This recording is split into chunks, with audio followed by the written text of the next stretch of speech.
So let us take the fourth prakriya. It's called Avastatara Prakriya to understand this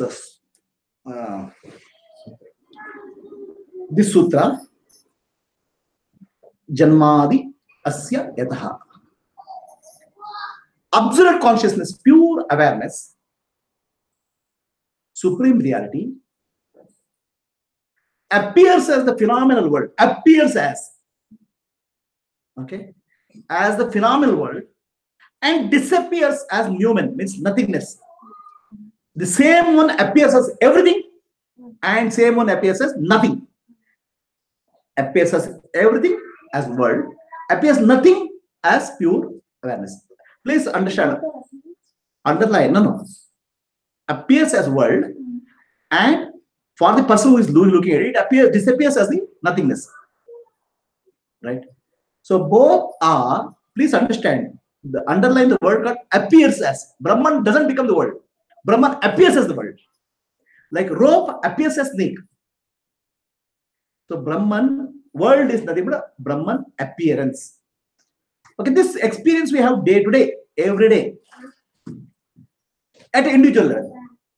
Okay, when I go to deep sleep, there is nothing.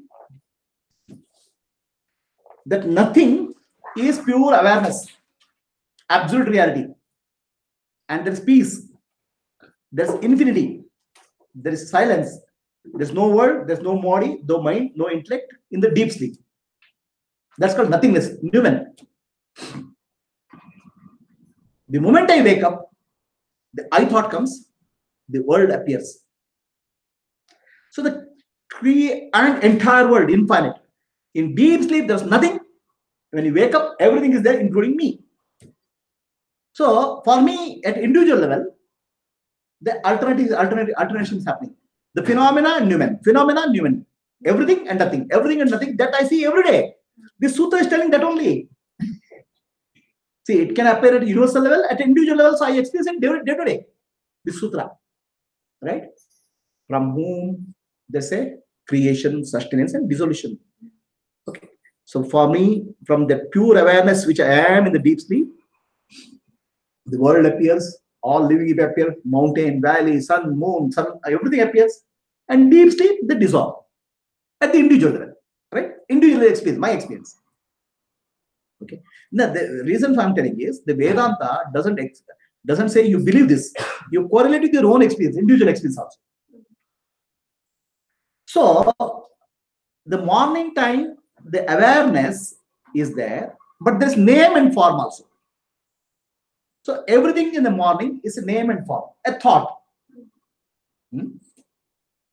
So, this Mandukya Upanishad teaches us between our three states of consciousness and Parabrahma. There's a waking state, dream state, and deep sleep state. So this analysis of Mandukya Upanishad called Avastatraya Viveka. Okay.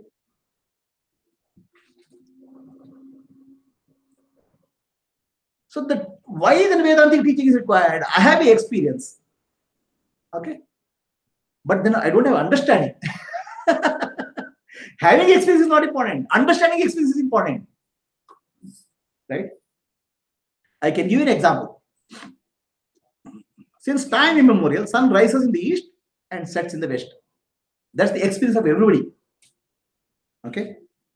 So people say the sun is going around the earth from time immemorial. That's the experience. And that is written in scriptures of many religions also. Experience is common for everybody. Then one scientist comes and says, no, sun is not going around the earth. Earth is going around the sun. Okay. Has the experience of the people changed? Same sun rises in the east and sets in the west. Experience has not changed. The understanding changed. The moment understanding changes, so many scientific discoveries took place in the world. New thing opened up in the mind. Understand? So, experience, your day-to-day experience, common experience, if you understand it, something deep within you opens up. That is Vedanta. Vedanta doesn't say you have to get new experience.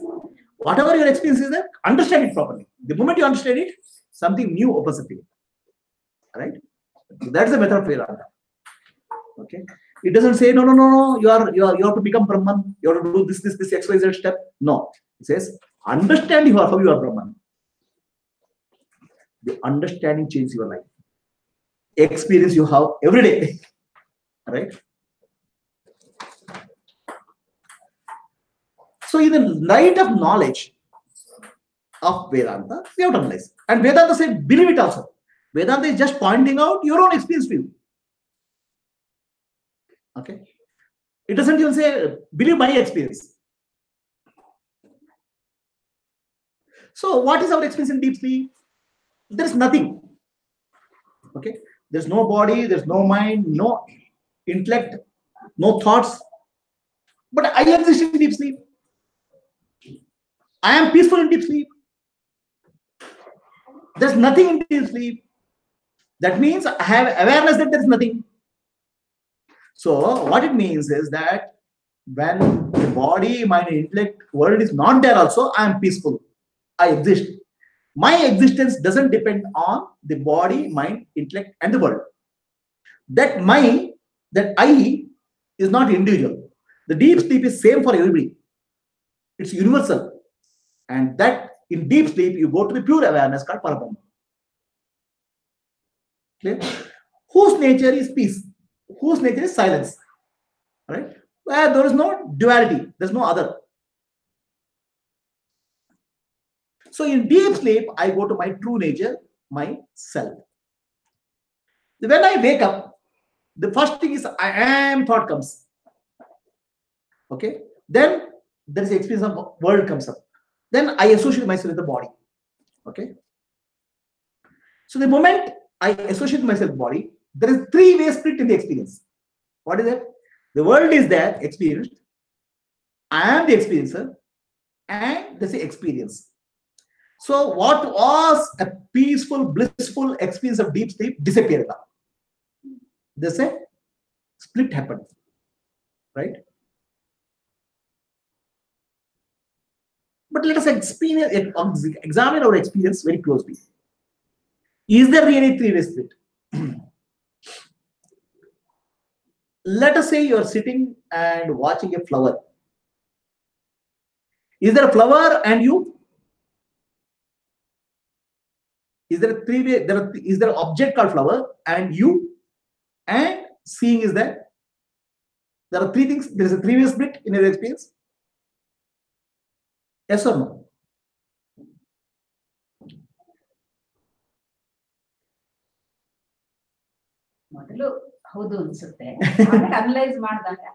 So, is there a three-way split? Yes or no? And why is split? The split is cause of stressiness because separation. Okay. But if you really closely look at it, when you watch the flower, when you see the flower, there is no you and flower. There's only seeing which connects flower. So where can you stop the flower? Okay, the flower you are seeing. Okay. Can you stop? Can you remove you and see the flower? Can you remove the flower and see? The flower and you are connected by seeing. So if you close your eyes, there's no flower. Okay. So eyes are connected to flower. If your mind is not working, there's no flower. So mind is connected to flower. If your intellect is connected to flower, your consciousness is connected to flower. Everything is one experience. Right? So there is no duality in that experience. Duality is apparent but not true. So the apparent here is there's flower, there's eye, and there's seeing. There are three is there. Previous split is there. There's only seeing. Similarly, there's only hearing. There's only touching. Okay. So there's no object and subject. The object and subject relationship is false. That means the I and the world is false. So what is real? I am experiencing the world. Experiencing is real. I and the world is false. I and world is not there. There's experiencing is there, moment to moment. Is this clear? Yes or should? The experiencing, is it real? No. Experiencing changes. This experiencing, that experiencing. So there's a changing experiencing, but there's something unchanging. There's knowing is there. Okay. So is there flower and you? No. There's experiencing the flower is there. Is there experience is there? No. There's knowing is there. The knowing is only reality. The knowing is called consciousness. Knowing is called Brahman. There never was a flower. There's only Brahman, which is knowing, which is appearing as flower. Momentarily. There's no you and the world. There is experiencing of the world was there. The experience of the world was not there. Knowing of the world is there. Without knowing, there's no experience possible. The knowing is there. The knowing is called consciousness. Knowing never changes. Whether the experience is there or not there, there's knowledge that there's no experience also. The knowing is never changes. The knowing is sentience. The knowing is consciousness. Knowing is Brahman, which never changes. The duality which you are seeing is apparent, non-real. And it changes. That's why it's called mithya. It keeps on changing. But what is Satya is knowing. Satya never changes.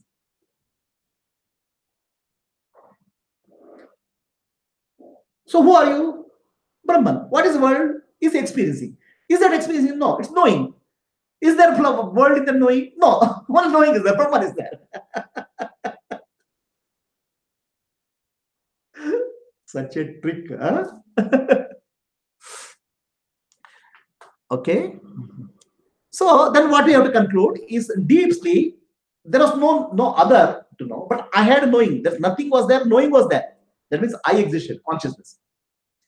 In waking state, the world appeared as experiencing.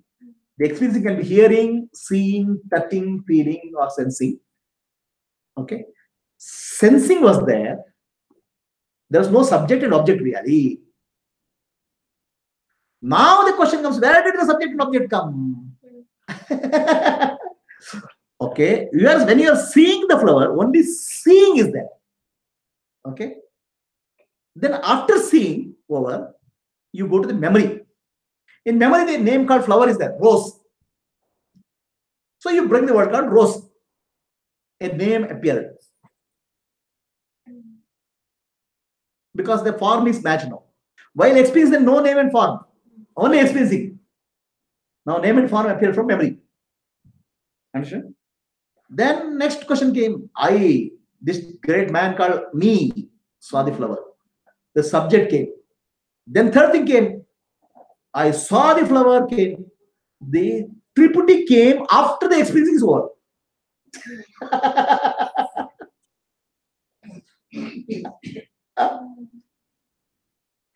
The three-way split came after the experience is over. That's because we went to memory. Okay, not to the outer world. Okay. So now, the outer world, present moment reality, there's no duality at all. There's only knowing. Only Brahman in the present moment. Momentarily went to the mind.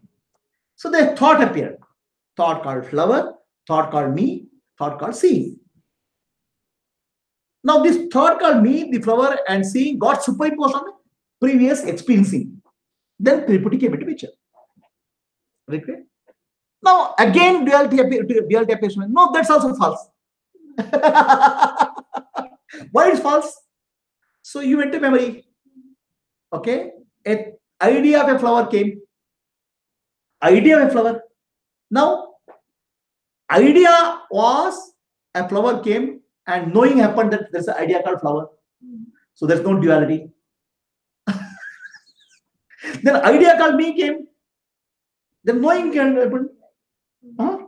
Then idea called seeing came. Then knowing happened. Knowing is happening. Now, where is the duality? Then me you superimpose on the previous experience. Okay. Right? So previous experience was called time. 4 months back I saw the flower. Now I remember that and put it now. The past is not real because it's not there. Now it brought to the present. In the present moment, when I superimpose, it came to the present. present moment, what is superimposed and what is me, the self. There's no duality.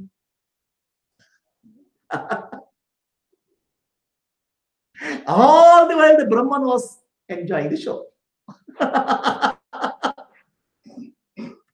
There was never a duality.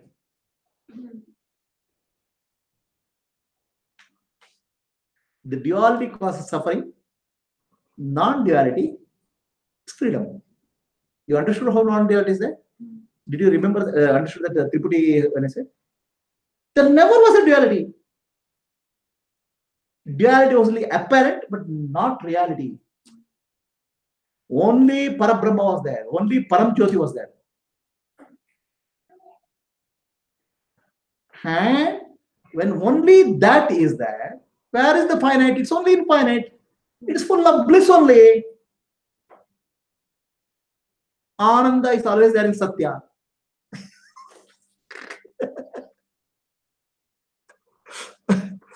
Right?